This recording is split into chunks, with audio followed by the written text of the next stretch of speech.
I did my undergraduate degree here in design. How long am I supposed to talk? It could be about like 5-6 minutes. Okay. So I got my undergraduate degree here in design, and when I came to Davis, I wanted to be a fashion designer.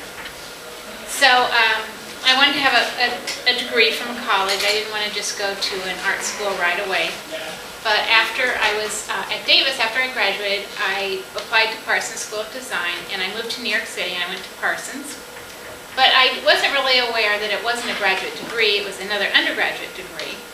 So I would have had to be there 3 years to get another degree. It was really, really expensive. And I really loved the year I was there.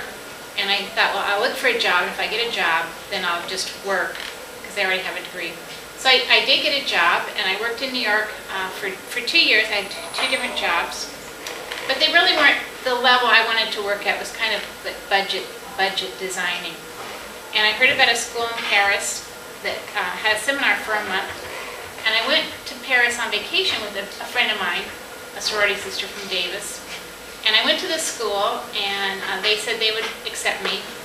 And I decided I really want to do this. I went back and I told my boss. It kind of worked out because she was leaving. She quit the day I went to France for this seminar. And it was really great. I loved being in France. I couldn't speak the language.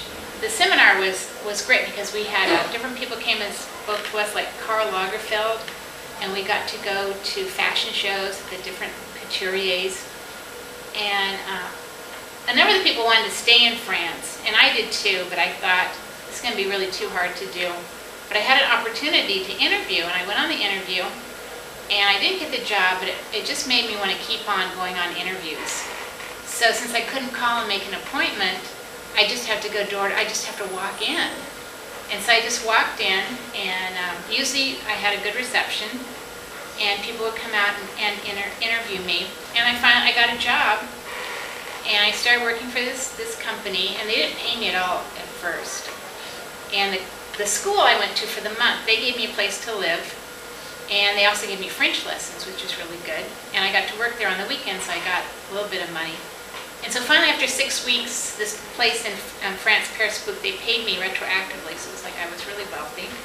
You know, I had a little bit of money. I ended up staying in France for 3 years, and I thought if I stayed in France for a little while, I could learn French. But I found out French is really, really hard. It took 3 years to learn French. And then I came back. I worked in California for 2 years for a company, and then back to New York. And that's when my career really took off. And I think the French experience on my resume was really, really helpful. So at that time, it was just starting that companies were manufacturing overseas. And I really wanted a job where I'd go to Hong Kong and learn all about the manufacturing. And I got a job like that. And I stayed there for 6 years. It was a well-known company at the time, but probably nobody here has heard of that company. But in my career, I worked at Ellen Tracy, and I worked at Charter Club for Macy's department store, and Liz Claiborne. So I went up in my career. First I was an assistant, and then I was a designer. I had more freedom to do what I wanted to do. But you really have very little freedom at all. You have to work with so many people, make compromises all the time, spend a lot of time in meetings. They're really frustrating. And it's not really your own creation. You're designing for the customer. But I still found it really, really rewarding. And so finally, no security in the fashion industry. Very often you'll lose your job. And I had a good record, jobs for 6 years or 4 years. And so when the economy started getting bad, I was out of work for 10 months, which made me pretty anxious. And I got a freelance job at Abercrombie & Fitch in Ohio. So I went there. It was supposed to be just for a month, but it lasted. And I heard that sometimes they'd hire these freelancers. And they did hire me. And I stayed there. I was there 4 years until their business was really bad, and they let a lot of people go. And so finally at that time, I really wanted to come back to California, and I applied at Davis for the graduate degree. So I came back here, and I was really interested in getting into teaching. And when I was a graduate, I taught at FITM in San Francisco. I taught textile science there. So I really have a very extensive background in the fashion industry. I was a designer, and then at Abercrombie & Fitch I was a technical designer, and that's a position where you work more with the patterns, and you do a lot of computer drawing and work with the companies overseas. So I taught textile science at FITM, and I teach fashion marketing here in the spring, and I'm teaching social psychology of clothing and appearance this fall quarter. And this summer, I'm going to be teaching textile marketing in Paris, part of the summer abroad program, so I'm really looking forward to that. So I have a website for that. Oh, and so my research, what I'm working on, I'm very interested in World War II. And my advisor when I was in graduate school suggested I write my thesis on World War II, and I thought, well, I'm so interested in it because my father was in World War II, and when he died, I inherited all these photos. And I did a lot of work with the photos, and I made a website with them. And I was able to turn that into my thesis. So these were two of the photos that I was really intrigued by. And I was able to go to this town. I was pretty sure where the town was in England. And I put these pictures in the local newspaper. And the historian called me, and she was able to identify the women, not this wedding group, but I did find out where this wedding was. And my father was the best man in this wedding. So I wrote my thesis about clothing and clothing restrictions in World War II, when there were so many shortages for clothing, and the things they did, the creative things they did to make do and mend and get by with what they had. So this wedding was really interesting because so a lot of women in the foreign countries married American soldiers and then moved to the United States as war brides. So I met a lot of war brides, and so they had a lot of stories for me about what life was like in different countries during World War II, especially what they did for their wedding dresses, because you couldn't get a wedding dress, so they did things like make their veil out of mosquito netting or make their wedding dress out of a sheet or something. But it was really thrilling to be able to go there and meet these people who had known my father during World War II. And the women who I did meet, I interviewed them about what their life was like during the war, about different clothing issues as well. So this is a little plug for my summer abroad course this summer, fashion marketing. That's a photo I took there when I went there for a week in September just to scout out my field trips and things we're going to do. So I'm going to have a field trip to Dior's museum in Normandy, and we're going to the Bayeux Tapestry, and to Lyon, to a couple textile museums there. Thank you.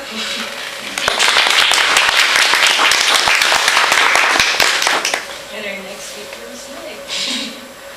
Okay, I have to time myself, otherwise I'll just continue talking.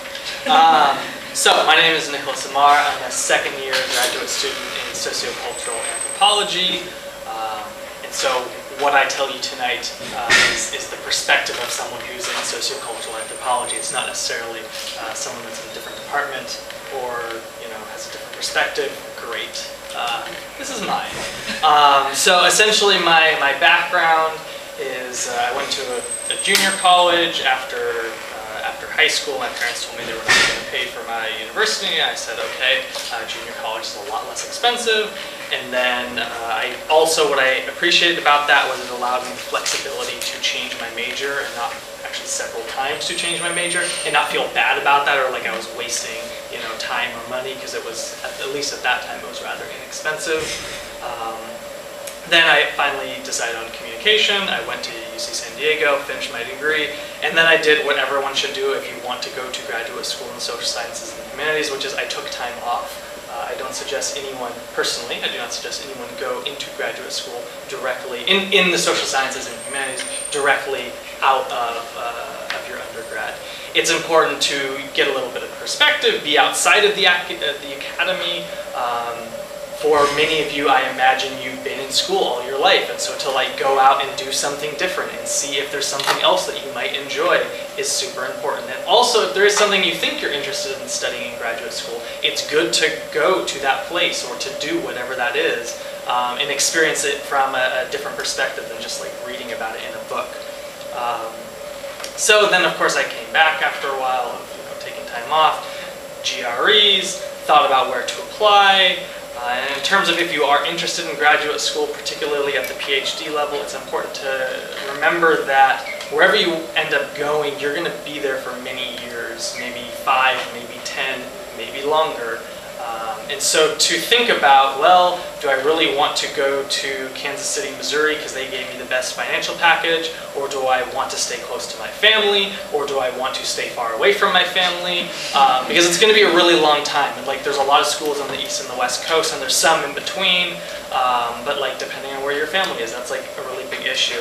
And also it's important to consider, don't just like apply because you've heard the school is great. Try to actually talk to someone that either works there, like as a faculty, or graduate students, which obviously if you want to apply in California and you live in California, it's much easier to do that. Because there are certain schools, I will say Berkeley, for example, they're brilliant, in the anthropology department, brilliant people working there, brilliant graduate students, very prestigious, but also a lot of anxiety, a lot of tension in the faculty, can be a very hostile place for graduate students. And so, I mean, not just in anthropology, in a lot of departments there. Also on like a lot of various ranking systems, Davis in the anthropology department ranks at the same level as Berkeley. So here, the faculty are very nice, and most people, mostly, and you know this because you work there, most of the people actually get along. Like the graduate students all get along, and so like considering what is actually the environment and the space that you're going to go and study is super important. Not just like the people, as well as like also like where is it in relation to your family, like your friends, and the places that you like to live and have experiences. So that's kind of the preamble to talking about graduate school. And thinking about graduate school right now, you cannot, I would warn you against thinking about going to graduate school without knowing about like, this is a really big word, the adjunctification, but essentially the amount of faculty that are now adjunct, which is to say your future job if you go into get a PhD is, hopefully going to be a professor someday. That's a lot of what people that get PhDs do. But right now that job with the tenure track professor does not exist in the same way that maybe it existed 5, 10, 20, 30 years ago. And it very likely the acceleration toward not having as many tenure track, which tenure just really means like a secure job that you could maybe have for the rest of your life, or as long as you wanted it to. Adjuncts are people that do not get really any benefits, and it's not necessarily such a secure job often. And that's kind of the way that a lot of universities are going now. UC system all across the country. Anyway, the other thing about graduate school is, I did not realize this going into it, but like grant writing is a really big part of it. You're not just like going there and studying whatever it is you want to study, but there's a lot of grant writing. And then also just think about like what department are you going into? What is the future of that department? What is the future of if your history or anthropology or whatever? Just like consider that before doing it, because it's a huge commitment. Again, this is mostly at the PhD level. Master's is a little bit shorter, and you have different kind of avenues that you can go into.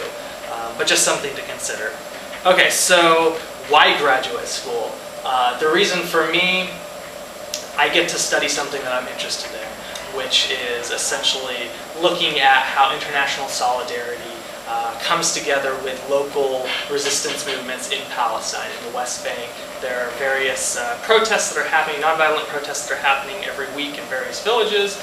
And there's international communities that come and participate and support in different ways. And I'm kind of interested in how that comes together.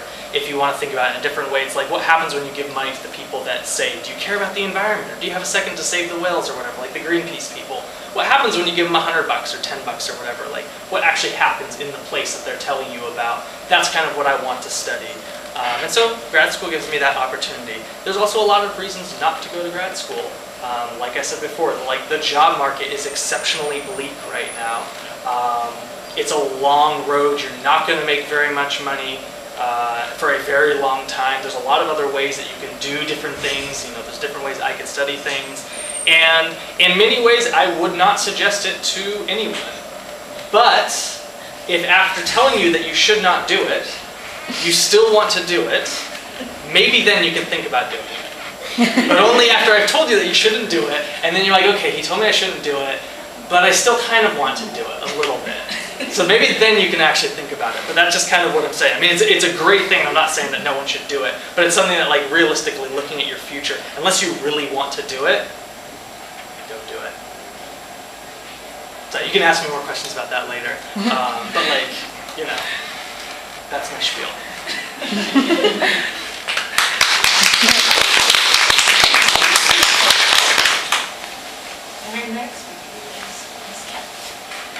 Good evening, everyone. My name is Catherine. I also go by Kat. My background, I'm a UC Davis alumni as well. My Bachelor's of Arts, I have two. One is in Asian American Studies with an emphasis in social sciences, and the second is sociology with an emphasis in law and society. So when I was an undergrad, I told my parents I want to be a lawyer because they make a lot of money and it's going to be really cool and I want to advocate for folks. So my preferred pathway was to go into immigration law. At the time, after I graduated, the economic depression hit, everyone decided to go to law school. So I was not about trying to go to law school because I didn't feel like I was competitive enough against my peers. So I actually started in business and accounting here at UC Davis. So that's money. What do we do with money? How do we pay folks, reimburse folks, give them grants, send them off to awesome research places around the world. It's a really secure job. However, it was really boring to me, and I didn't feel very challenged in that space. So as I continued on the analyst track, it's called an analyst here on campus,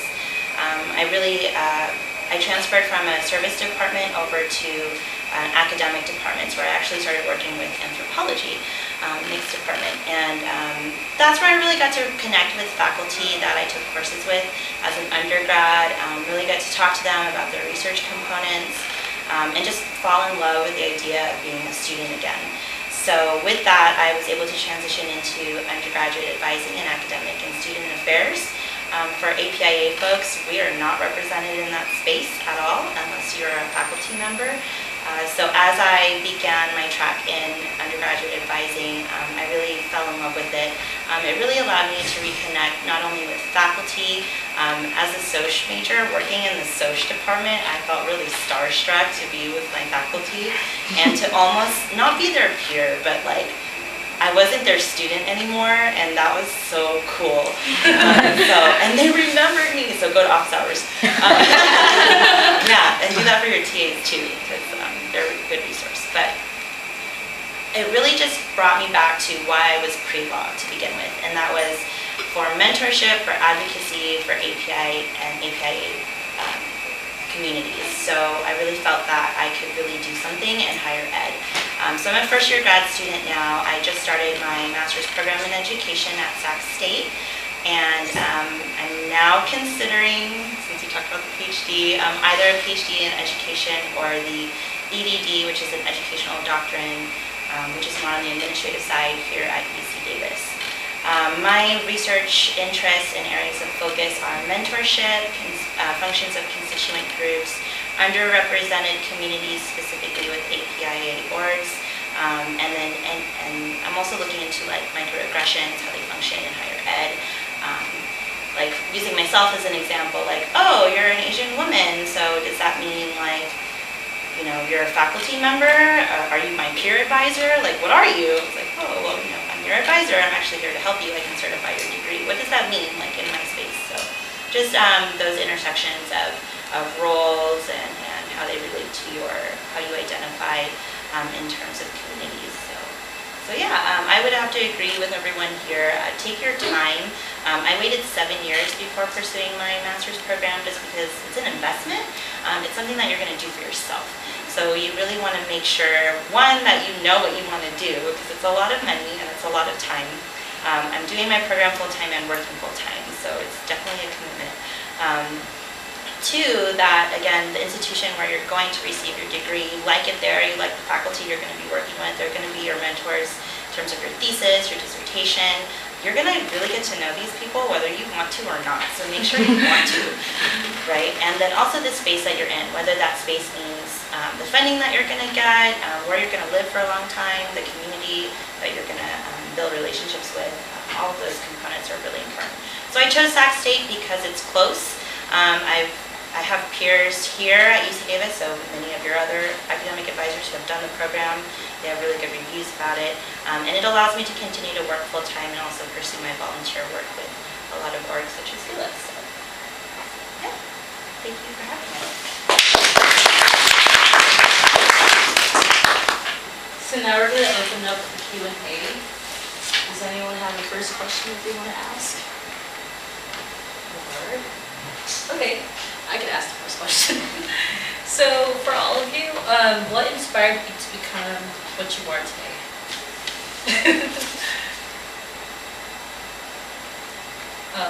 Any one of you can start. I think my parents inspired me a lot because they encouraged me to do what I really enjoy as a career.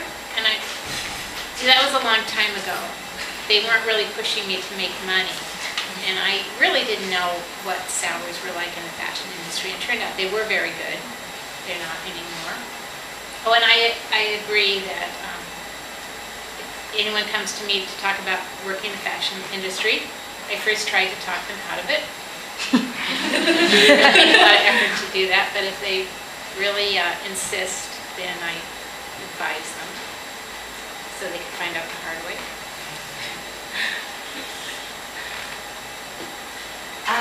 So for myself, why do I want to be in this professor? Yeah. So I'm currently an undergraduate academic advisor for the departments of Economics, History, East Asian Studies, as well as minors in Hemispheric Institute of the Americas and Jewish Studies. And I was previously advising for anthropology and sociology. So one, I really love being in a learning institution because I'm totally a nerd and I think like being in school still is so cool. Two, it really allows me to stay connected in terms of like innovative spaces, research component. UC is a huge research compound, if you will. So I really like being at the forefront of seeing what you all as students are coming up with. Like I have folks who are double majoring, triple majoring, like this is insane, like how do you all sleep? But like the things that you all come up with is just so inspiring. And in pursuing education, like I want to be able to make sure that students can continue to do that and have folks that can support them and affirm them and mentor them. So as Anne was saying, you know, if you're interested in fashion, come and talk to someone who's in the field. If you're interested in sociocultural anthropology, higher ed, come and talk to folks in the field. And I think it kind of helps when the person, you can relate to them in some way other than your field of study. For me, when I was a student, my advisors were women of color, and I really appreciated that because I felt like they really understood the space that I was coming from. So to be an advisor who also identifies as a woman and a woman of color, an APIA woman, I think that's really impactful for a lot of my students, especially for Econ and East Asian Studies, because a lot of folks there are APIA identified. I think what inspired me was realizing if I went to grad school, I didn't have to get a job. A lot longer. Which I mean is partially the reason. I think the other thing is somewhere toward the end of my undergraduate experience, I thought, well, you know, the things that I'm the best at doing are learning and then teaching other people what I just learned. And so, you know, there are various jobs where you can do that, but the most obvious one is a teacher of some sort. But of course, I want to talk about things that are, you know, I don't want like a set curriculum in high school. Obviously, or I should say often there's like a very set curriculum. So I want to like be able to build my own curriculum, and that meant being a professor, and that meant a PhD. So a lot of that is the reason that I was inspired to come here. Then, you know, of course, along the way, as your research develops and your questions develop and what you're doing develops, that like continually re-inspires me in different ways. Any questions from the audience? What inspired you to go into education versus like finding more jobs in the industry? I I started volunteering at Ohio State in their historic costume collection, and they suggested that I go to graduate school. I had never thought about it. I thought I would just find another job in the fashion industry. But I was feeling more and more frustrated in the fashion industry because I wasn't using very much of my knowledge. And even like just looking back at it, I wasn't thinking about it, but at Abercrombie, since I had been in the industry so long, I knew a lot about fashion, and sometimes I'd bring in pictures and sort of like give them a lecture, not really, but just share my experience with them. And I thought, I really should be lecturing about this. So now I am, and I just feel a lot more fulfillment in education, and plus I have so much more freedom than being at a 9 to 5 or a 9 to who knows when job, midnight, or you never know.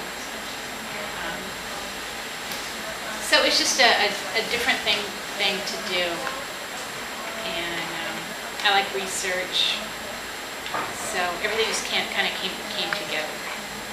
But then I have to add the fact that there's a lot of age discrimination in the fashion industry, and I've been looking for a couple of years. So that plus it was the worst time to look for a job. So the combination, I just wasn't getting anywhere. Any other questions for the audience? So kind of going along with what Darlene asked about inspiration, like I'm a fourth year, I'm about to graduate, I'm about to go start looking for jobs. Like, how do you keep yourself motivated? How do you find that motivation, find the courage to do other things? Like you said that you went to France, went to all these other places. Like, how do you find that courage or bravery to try things when sometimes things aren't working out? This is open to all of you though. I started in cosmetics after I graduated, so it was fun, but didn't make any money. And aside from it being fun, the folks I worked with were really competitive, catty even. And at that point, I realized I liked working in a team, an actual cohesive team. And so it was really a good experience because I got to learn how to work with difficult people. I got to learn how to work with a very specialized type of client, because working with students is almost like working with clients because everyone's situation is unique. But aside from makeup being really fun, I hated it. And so, and it's commission based, right? So, and folks try to steal sales from you, and that's really shysty. Yeah. It's a cutthroat world out there. It's a real thing. So that, knowing I didn't like where I was and knowing that I could do so much more, because in makeup, in the fashion industry, I mean, there's definitely, in my opinion, there's definitely ways that you can still promote mentorship and advocacy, but it's a different type of way. So my favorite type of client was the young girl who came in, who didn't think she looked like anything special and was really worried about acne. And to be able to show her, good skincare will really help you improve upon this. And then if you use these other tools to enhance what you already have, really what you have is very beautiful. I love that. That's when I knew mentorship was my thing, advising, advocacy was my thing. But to get the heck out of that space was the motivation I needed to just leave. And what was really interesting was one of my clients, her name was Nancy. She loved lipstick. She worked at HR here at UC Davis, and because of the networking component, she'd always come to me for gift. You all know gift, free gift with purchase. Yeah. So she'd buy tons of lipstick to get anyway. I had mentioned to her that I'd been trying to get a job on campus, and it's really hard to get a job on campus, much less anywhere else. And she's like, well, we're hiring, so let me get your resume. And she, oh my gosh, Nancy, I remember her to this day. She brought her supervisor in, who was a lip gloss lady. Right? And her name is Susie. I actually had the pleasure of working with her son, who was a former grad coordinator in history before he left. But they got me on campus, and just knowing that you want to be somewhere else sometimes is just all the motivation that you need. And knowing that you can do better, and why should you sell yourself short? going along with that, moving in with your parents after undergrad, which is now a reality probably for a lot of you. Just statistically speaking, that is what will probably happen. Is a pretty big motivation. Like, granted, I was lucky enough to be able to move in and then like not have a job and be able to figure out what I want to do and not have to immediately get a job or like, you know, be on the street, so to speak. But yeah, that's, you know, you kind of get into a situation where it's like, well, I can do nothing and live with my parents and have them, you know, get angry at me for doing nothing, or I can go out and do something. And going out and doing something seemed like a lot better option at the time. It still does. I think it's really fun and exciting to look for a job because there's so much opportunity and you don't know your future, and so it's really exciting to think, well, maybe I can get this job, maybe I can get that job. And one time when I was out of work, I was with an outplacement agency. So sometimes when you're laid off, you get to go to this agency where they train you to look for a job and they help you with your resume and all those types of things and advise you. So I was interviewing with 9 companies and I was I just didn't know what to do. I thought, well, maybe I'll get all these job offers, and what am I going to do with these job offers? And so they said to me, well, first of all, they said I had to do a spreadsheet and really keep track of these 9 companies, which I still keep this spreadsheet. And they said, well, you have to keep applying for more jobs. Just 9 isn't enough. You have to apply for more, and you have to have more and more and more interviews. And I didn't get any of those 9 jobs. And now with the economy being the situation it is and jobs being hard, you have to apply just for so many jobs. And networking is really important too. Now I keep a spreadsheet of people I meet to network with, and you just never know. Somebody who's not even in the field might really be able to help you out. But if I had kept this spreadsheet from the very beginning, I would have an enormous network. And it's really important to think that when you interview with somebody, even if you feel like you didn't do well in the interview, they're still your network. And once you're done with the interview, and if you don't get the job, that's somebody in your network that you can email and contact with occasionally or report back to them how you're doing with the job search. And so those are really important things to do, be really organized in your job search and not feel frustrated or disillusioned and just keep going at it. When I was out of work for 10 months, I thought, oh, I'm never going to get a job. Now, this was when the economy was good.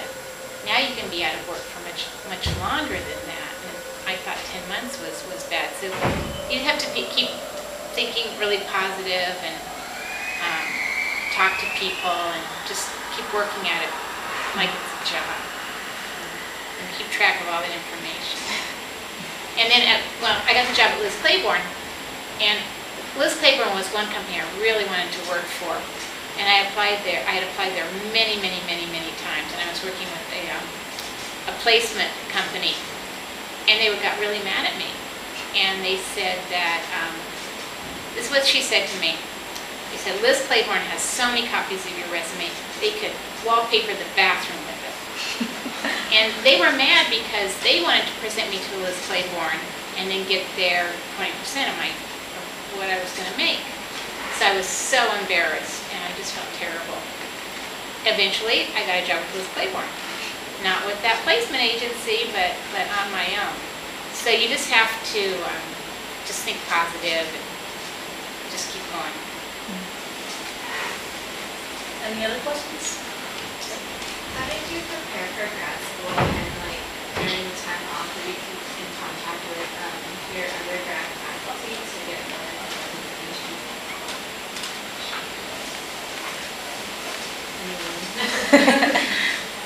Yeah, sure. Definitely keep in contact. And that's someone said, I think what you said, go to office hours. Go to office hours. You know, the TAs are one thing and can be helpful, but also professors, because when they write a letter of recommendation for you, that's a lot more than, because they have a PhD at the end of their name most of the time. So definitely go and meet, especially when you're, your junior, senior year. That's the time to start doing, because I think you need 3 for most schools, and it's best if at least 2 of those 3 are professors, really if 3 of the 3 are professors. And so I kept in contact every 6 months or so with there was like 4 people that I was thinking I was going to have write letters for me. And every 6 months or so, I guess it was 3 years. Maybe it was more like every 8 months. I'd send them an email. And then when I knew that I wanted to apply, I went and visited them again at UC San Diego. I drove down there and chatted with all of them, got their opinions, told them kind of what I thought I wanted to do, and said, in I guess it's like November when you apply, I said, so I'm going to be sending you something so that you can send a letter of recommendation. Make sure to give them plenty of time, at least a month. So yeah, definitely important to do. In terms of if you're going into social science and humanities, you're probably going to have to take the GREs. If you're unemployed while studying for the GREs, that's not such a bad thing. As I discovered, I wasn't working at the time, so it was actually great because I could unfortunately dedicate 6 hours a day to studying for it, which is, it's like the GREs are somewhat, I think they're somewhat silly. All they're testing is how well you can take the GREs. And so most schools, they don't, it's kind of like a threshold thing, like as long as you get higher than this, it's not like because you got a perfect score we're going to accept you, like it's not that at all. Because honestly most schools, at least the professors, they know that it's kind of absurd, but they still has to be some sort of standardized something. And then the same goes, for the application, writing the application. There's various requirements for different departments of different schools, but some of them require like a 4-page, what do you want to research? And you have to come up with 4 brilliant pages. Every single sentence has to be exceptional or should be exceptional. And that can take a lot of time. So just kind of like knowing how much time it can take.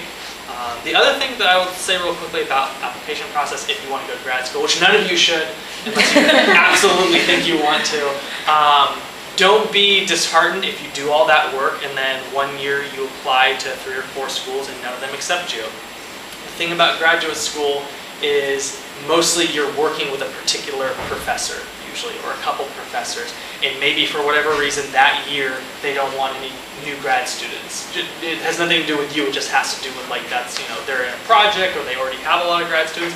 And so if you don't get in anywhere that you want to go, instead of settling on somewhere you didn't really want to go, I personally would suggest, especially if that place happens to be like in the Midwest or like on the other side of the country and you don't want to go there, I would suggest applying again. You could use the exact same application, and I know people that have done that, and the next year you get into like 2 out of the 3, and maybe the year before that you got into 0 out of 0, or 0 out of 3.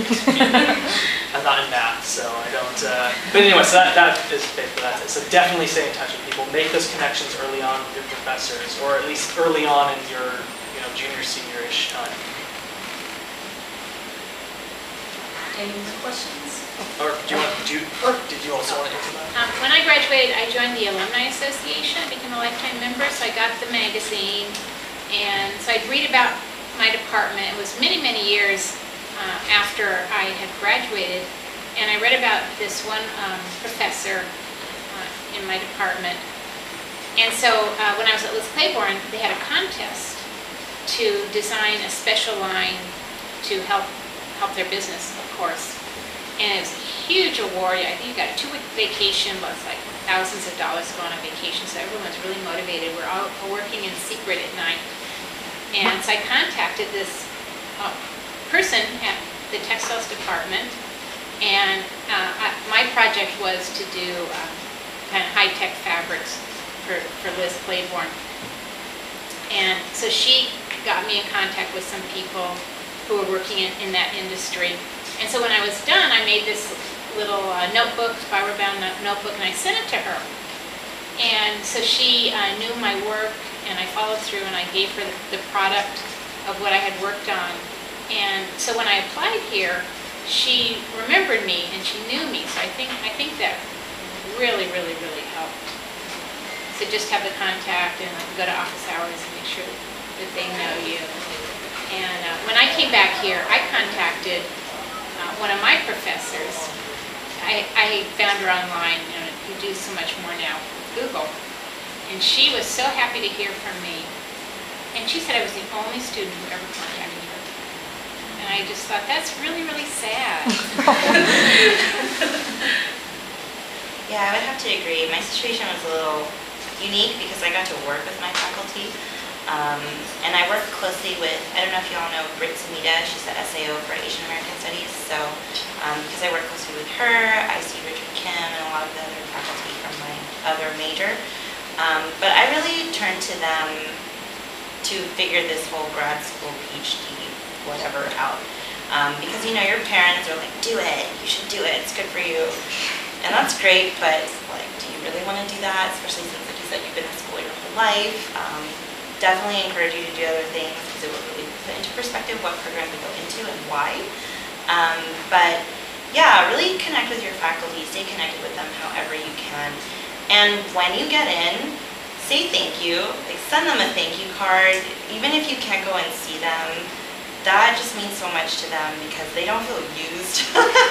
I know as an advisor, I've written letters of rec for folks, and even the folks who I didn't really know, but they still came back and said thank you. Like, I appreciated that so much more than the student that I felt really close to, and then I just not ever heard from ever again. Like, I kind of want to know what you're doing, and they want to know what you're doing too, like, and I'm saying, and they love that, knowing that they've helped you in this way and you're succeeding. So when you get in, say thank you.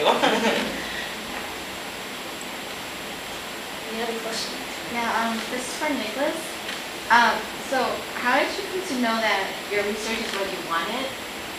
How did I know? Yeah. Because, so the way that essentially PhD applications go, you have, before you even apply, you have to propose something that you want to study. And so that was partly what I did during my time off. And like for me, I said that my work is in Palestine. And so part of my time off, I actually went to Palestine and talked to people and went to those demonstrations that I was talking about that are happening every week, and was able to see like, oh, this is actually something that's really interesting. Like, I'd like to learn more about this. And so by the time I applied, I already kind of had a general idea what it was I wanted to study. So I don't know exactly for the master's department or master's programs, maybe you can speak to that, but at least at the PhD level, usually when you apply with an idea, and hopefully it's the idea that you want to do. That's the reason you want to go to grad school, because unless you have a great idea of what you want to study, why would you go to grad school? Because that's essentially what you're going to do for the rest of at least the next 10 or 15 years. So I knew I wanted to do it because I got to decide that I wanted to do it. I don't know if that answers your question, but.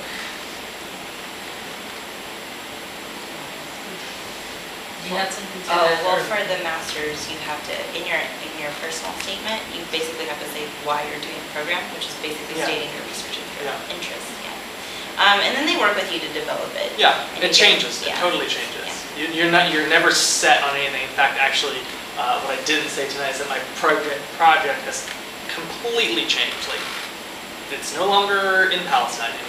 But that's like a whole nother talk. I'm not even sure what it is yet, but it can change. Is basically what I'm saying. At least at the PhD level. Again, I imagine it can also Yeah, change. I work with a lot of international students, and I thought, like, I don't want to just focus on APIA folks because that's all I do, so I'm just going to focus on international students. But most international students are API folks, so like I can't not acknowledge my community. And it's my community, so like why wouldn't I want to like study about research on marketing? So it has changed, yes. Do you have anything to add? So when I applied to graduate school, I did have a lot of different ideas for my master's thesis, and I still really like those ideas I had. Like one of them was style in the automobile industry and the fashion industry, especially in the 50s. Advertisements would have those beautiful cars, and there'd always be a beautifully dressed woman. And then I researched what happened to style in those two industries. I don't think it exists anymore. So I'm still interested in that. But what I ended up doing was something I never thought I would do. And once I got the topic, it evolved quite a bit.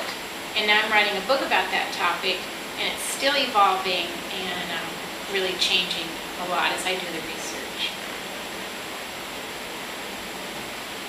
Any questions from the crowd? Yes, Leslie? How many hours a week do you all work And could you describe a typical work week or day on the job? I'm sorry, Kat.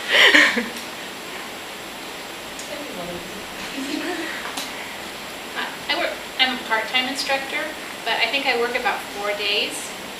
And then it just seems like I end up working late into the night. I mean, not that late, but the work just never ends in preparing for the class. But I do take time to go to the gym, swimming. I try to have fun on the weekend. But some weekend days have to be working too. So there's just a lot of freedom. I get to work at home. Really helps me to work with the cats on my lap. Then I can't get up. It's true. I work full-time, 40 hours a week. I volunteer with a lot of student groups. I also advise for 2 fraternities on campus. I work closely with the other staff, professional staff who support APIE student orgs on campus. And I do a lot of retreats. I saw some of you at PEC last week. That was fun. And I go to school. It was marketed as a part-time program. It's definitely not a part-time program. So I would say I take extended naps. I don't really have a good concept of sleep, what that is anymore. But as Nan mentioned, you should schedule self-care, whatever that is for you. So I do work out. I love to dance. Dancing is fun. Can't really do a lot of that right now, but whenever it's someone's birthday, I'm like, are we going dancing? So, yeah, a typical work week, I mean, I hold office hours outside of my regular office hours with my 2 boards. So, because it's fulfilling to work with them the way that I do, I don't feel like it is overwhelming. I do get burnt out, so I do just try to make sure that I just keep my health in check. But I struggle with saying no because I find it to be so fulfilling. So as a graduate student in a PhD program, I am one of your TAs if you take a class in anthropology. So my work, most PhD programs, this is something else I should say. Master's programs, often you will have to pay for it. They range in price. Most PhD programs, I would definitely tell you, never go to a PhD program unless it's funded, because most of them are, and so if it's not funded, go somewhere else where you'll get funding, which essentially means you don't have to pay tuition, and you'll either get like a grant or a stipend, or you'll TA. Usually you'll TA. And so TAing takes somewhere roughly around like 20 hours a week, which is a part-time job. And then you also take seminars, which are like classes except a lot smaller number of people. And you read a book, and then you all talk about it. You don't just read like a chapter, you read a whole book. And then honestly, for me, I'm also reading for my own research. And one of the main reasons why I tell people not to go to grad school unless they really want to is because my Friday, Saturday, Sunday, and Monday, which right now I don't have any classes or I'm not teaching, I'm reading 8 hours a day for those days. And that's a lot, and you don't necessarily, think that, and I try as much as possible to do that early in the day. Part of my self-care is I go to bed early every night, and I sometimes let myself sleep in if I want, but then like at 9 o'clock I'm reading for the next 8 hours, sometimes more, sometimes a little bit less depending on the week. But, so that's kind of like the work of the graduate student is, you TA or whatever, but also then you read a lot. Bring your book to the gym. Yeah, I don't go to the gym, so that's not my self-care. So any other questions from the crowd? Yes. When applying for grad school, the paperwork that goes into it, so there's the letters of recommendation, and then there's the original statement, and then I guess like general information. But is there anything else? Is there an interview process? Oh, yes. Oh. There's an interview, dress to impress. Sometimes. Well, yeah. I had to. So. What? Sorry, continue. No. You're right, sometimes. It can be group, and it can be just one-on-one. If you know folks who've done the program, I would try to reach out to them to get some tips and tricks for the interviews. I found my interview to be very anxiety-ridden and overwhelming because the faculty was really intimidating. And I happened to be by myself. No one else signed up on my group interview with her. But on that note, I really respect her and I want her to be my thesis advisor. So yeah, and in master's programs, because they are not funded, in most cases you'll have to do like a FAFSA or something. Fill that out. So that's interesting. So none of the schools, and I mostly just applied to the UCs because I knew I was not leaving California. I didn't have an interview for any of them. So it's generally, like you said, just the general information about yourself, like name, parents' name, or I don't know if parents' name's on there, but anyway. And then there's the personal statement, and then there's the statement of purpose at most UCs at least. Again, there's UCs and PhD programs because I applied to many of them and only the PhDs.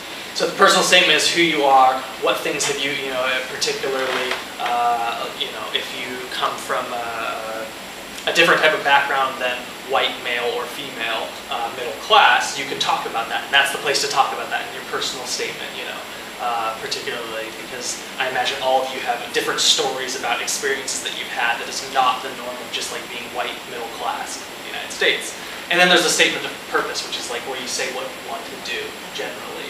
And at least again in the UCs, those were the two things. And they both, all together they're writing, I don't think it was more than 6 pages for any of the applications, but it's like it has to be a very strong 6 pages. So it's not extensive, but it is, something you want to be strong.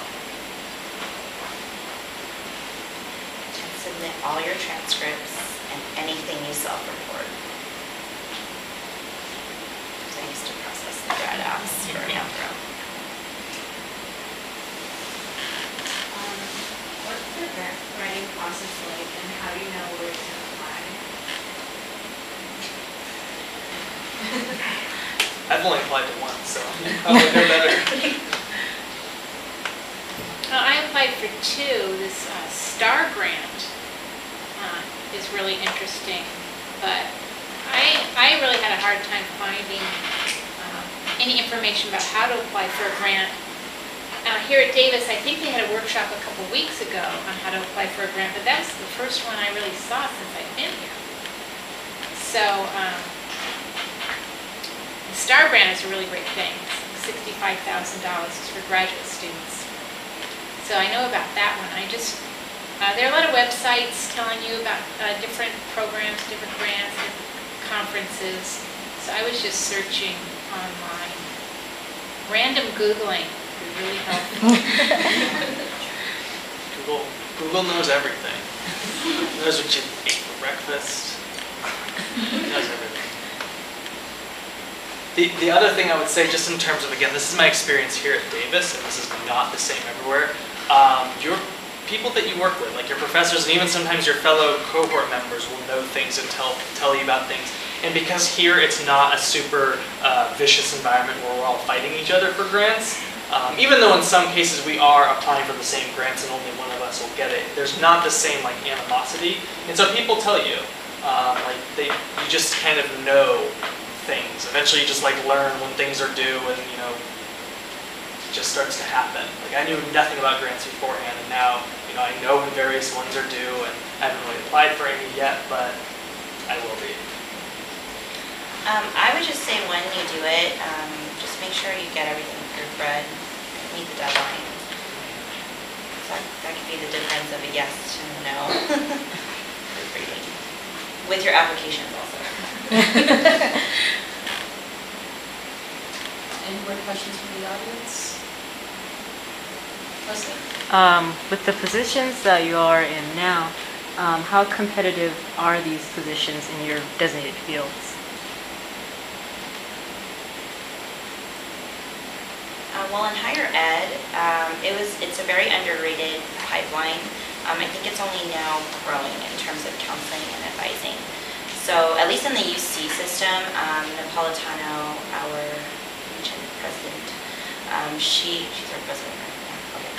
She is advocating for more support for advising and mentorship at the undergraduate level, at least. I'm not sure about the graduate level, because it is so important as campuses recruit and yield more student populations, larger student populations, and more diverse populations. And that diversity doesn't just mean race, it means like you're a reentry student based on your socioeconomic status, based on various other aspects of your background, that there's a need for advisors. So it's growing, my field is growing, which is awesome. So if higher ed is something that you're interested in, hopefully by the time y'all graduate, there's going to be a space for you to transition. But because it's only now growing, not a lot of folks yet are retiring. So there's still some people very seated in their nice advising space. Once you get into advising, I would definitely recommend and just point out that you don't have to be alumni of that program to advise for it. Because in academic affairs anyway, it's very structured. Like anything you need to know is really in the general catalog. All those, that book we don't print anymore, that's what we regurgitate out to you. So like, if you, like I didn't do econ, I don't like math, I can't do math, but I advise for econ, and it's very structured, a structured function in terms of how to facilitate this type of a capacity.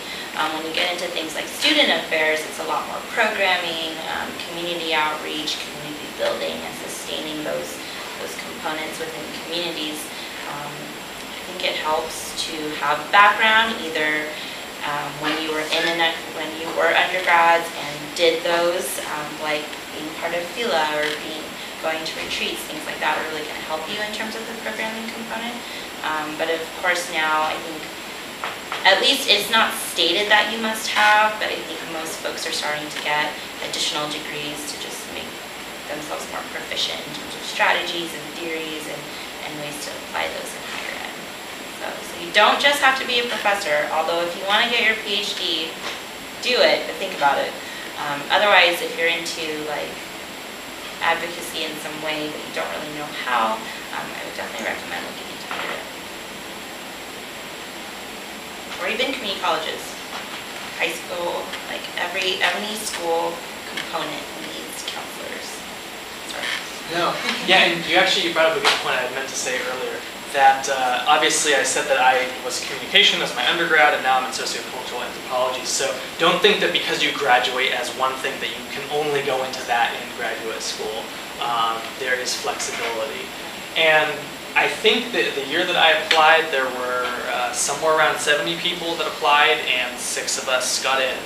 Which is not to say that I am like the top 10%, or is it 10%, whatever, like smartest person. It just happens to be that I was one of the people that a particular professor wanted to work with.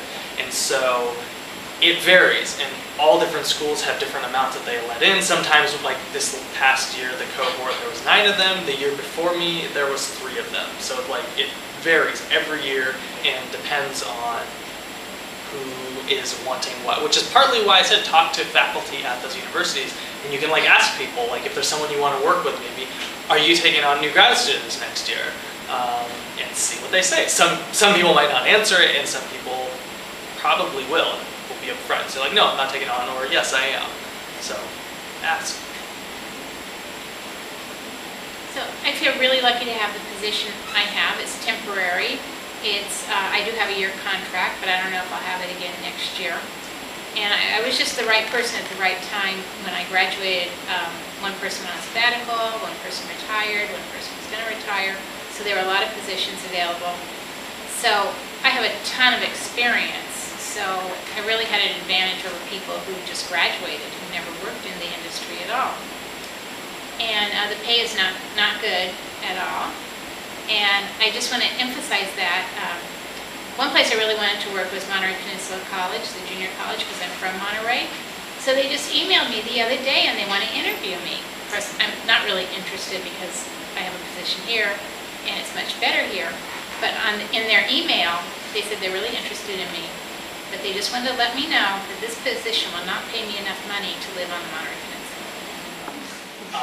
Any of your professors, you just search for like UC salary, UC professor salary, you put them in a name, in like, because they're state employees technically. But all TAs across all of the universities make the same, and it's roughly around $18,000 a year, which is enough in some places to live and not starve, but not more than that. And in other places, it's not even enough to do that, because if you live in LA or Berkeley, those places in particular, it's much more expensive to live and survive. Whereas places like Merced, Davis is not as expensive. Merced, Davis, San Diego, maybe depending on where you live, it's not as expensive.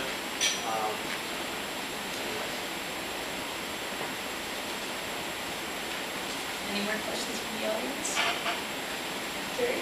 Say when y'all knew that you wanted to go to the graduate program, how much time did y'all give yourself to prepare for the application process, or sink it in mentally?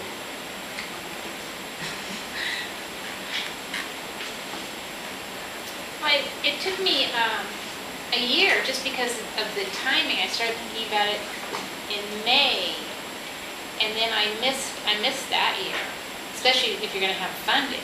If you're going to have funding, and my master's degree was totally paid for, I didn't pay anything, which was really great because I was a TA. So if you want that, you have to be really, really early. So it wasn't really a year, in May, and then I finally could apply in January. So it was, from the time I started thinking about it to the time I came here, it was a lot of time. But I spent a lot of time studying for the GRE too. But it's kind of the schedule, when the application date is. Yeah, I would say with my parents continuously reminding me that I should get a grad degree or higher, I started thinking about it right after I graduated. But thinking about it and processing it and then actually doing something about it, I did that in stages. So I waited 7 years before actually starting. But I would say I missed the deadline too when I thought I was going to go into it. So, but that really gave me a lot of time to just really think, is this what I really want to do? Do I really, I don't know. I got a little ADD about it. No, that's awful. No, this is a great experience. Well, everyone else has an MA. I want an MA. I don't want an MA. So now I'm like, do I want a PhD? Do I want the ED? Do I want to do anything? What does this alphabet soup mean? So, yeah, I would say about a year, depending on what exams your program needs. You might want to start thinking about even 2 years out, just so that you can give yourself time to study, prepare for the exam. If you don't feel like you're a strong exam taker, give yourself at least enough time to take the exam again if you want to, if you feel that's necessary. And then also allow for time to reach out to folks for letters of recommendation. And then to answer the salary question, try to backtrack. Student affairs officers and professionals make anywhere from $30K up to $100K per year, just depending on your function. So I'm somewhere in between that. And I would just say, in terms of thinking about graduate school, that's partly why I took time off, to spend enough time doing jobs that I didn't like, or doing nothing, but I realized I didn't want to do nothing, and I didn't want to do jobs I didn't like. Which, some people it might be 2 weeks and you're like, forget this, I don't want to work at Starbucks anymore. For me it took about 3 years from undergrad to graduate school, and I would say, studying for the GREs, like I said before, I was unemployed at the time, so I could spend a long time doing it. But I still spent probably 2 months at least studying for them, mostly every day. Which, you could do in less time. Maybe your math and English, I knew that I was bad at standardized math and English test taking. If you feel like you're really strong at it, but definitely get one of those books. You can get them from the library or something. One of the books on how to take the GRE. That was super helpful for me. So, it definitely takes time. And if you have a job already where you're working 40 hours a week, it's going to take more time. So just consider that when you're thinking about it. And don't feel like, you absolutely have to rush, this year to get them in. Like, it's okay to take longer. Like, yeah. Yeah, there's no time frame. You do this on your own time. Because in my cohort alone, the youngest person is 24, and the oldest person is in their 60s. And I think that is really great because you get so many different types of perspectives, and you all really get to learn from each other, so don't feel rushed.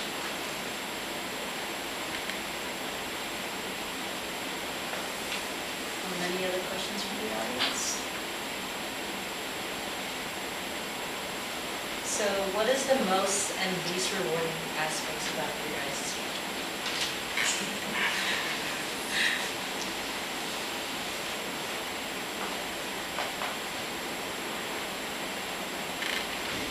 For me, grading is the least rewarding. No one likes doing it. Since none of you are my students right now, are you? I was. None of you taking any of their classes right now. Anyway, so I guess this applies for any class. When you have to write like a 10-page paper for a class, that means someone is reading that 10-page paper, and they have 60 students that they need to read 10-page papers and give comments to and feedback, and it takes a very, very long time to do that for 60 people. So grading is something that I don't think anyone likes doing. I like it. Oh, okay. Maybe you're grading different types of projects. I don't know. Yeah, they must be more interesting. Yes. Essays that are 6 to 8 pages long is not my cup of tea personally. So grading, I don't like. Less rewarding, I don't know. There's a lot of things that are rewarding about it. I do enjoy teaching. I enjoy teaching sections.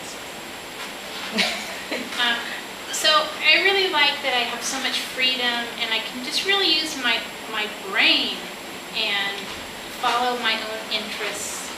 And I think that I can tell you the one thing I like least about working for the corporation is the annual review. And then having to write these goals for yourself. And it's just something that they make you do. I think it's because they want to be able to fire you when they want to fire you. And so I don't have a review here.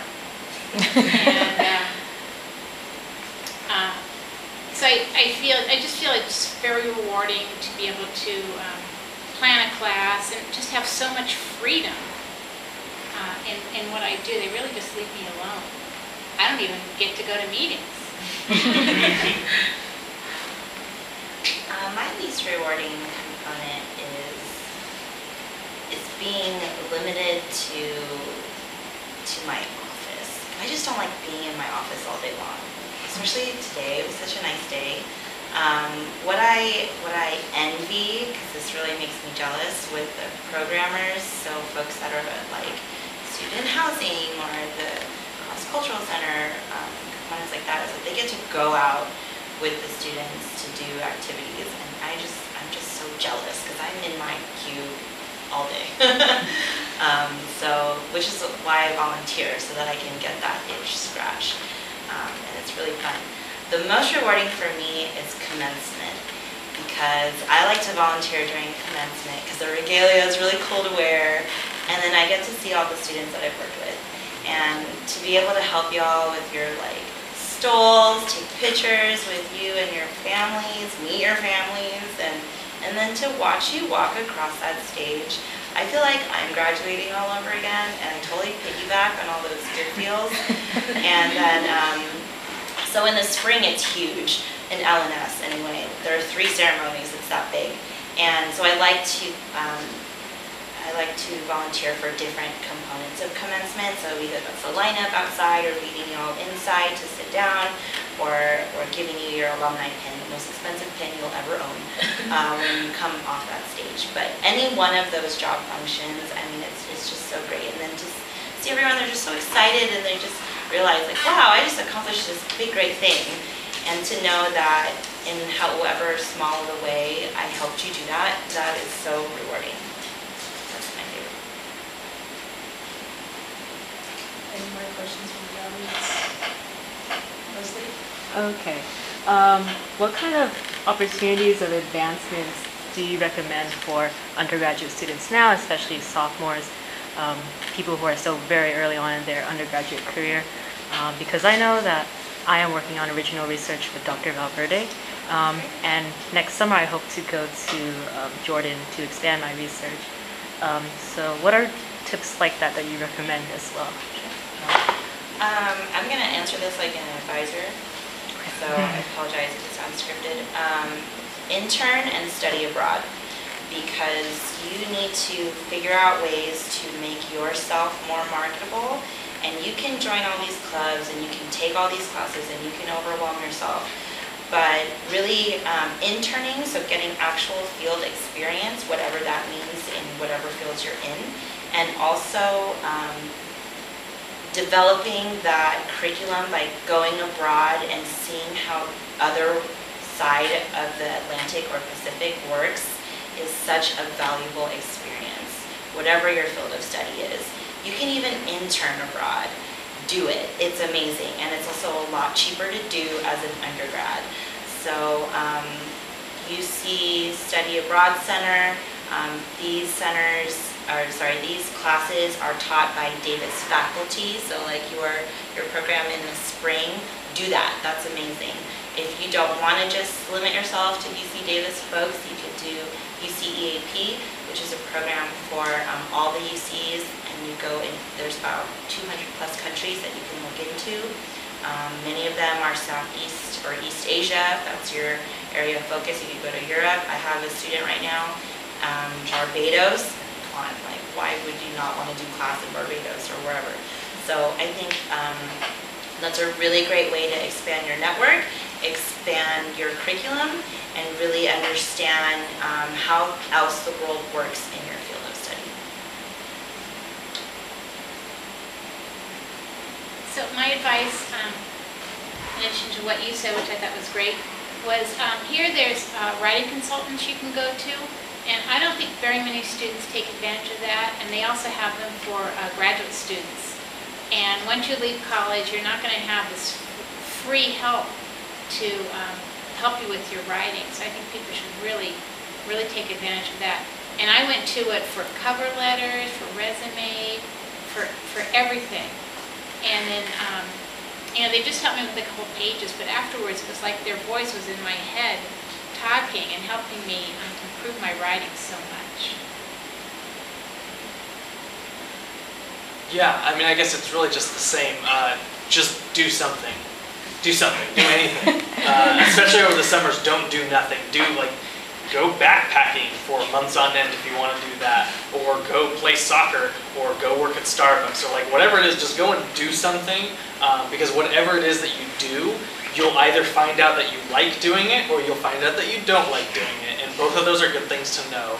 And so whatever it is, just do something. Go traveling, either do a study abroad, or just go somewhere and see what happens. What are some related careers that we should consider in your guys' field?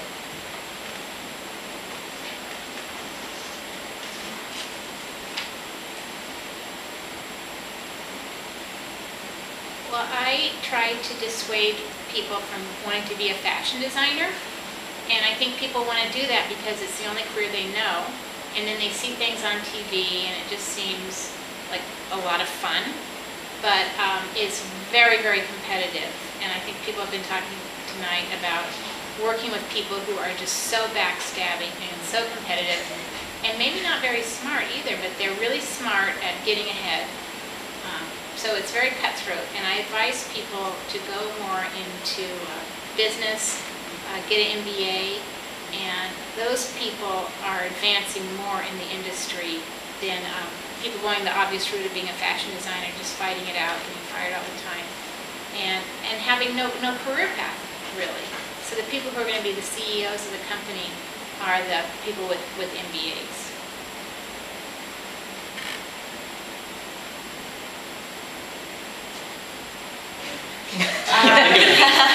For higher ed, I mean, it really just depends if you're a macro or a micro person. So macro meaning you like to study trends, you like to study communities and groups,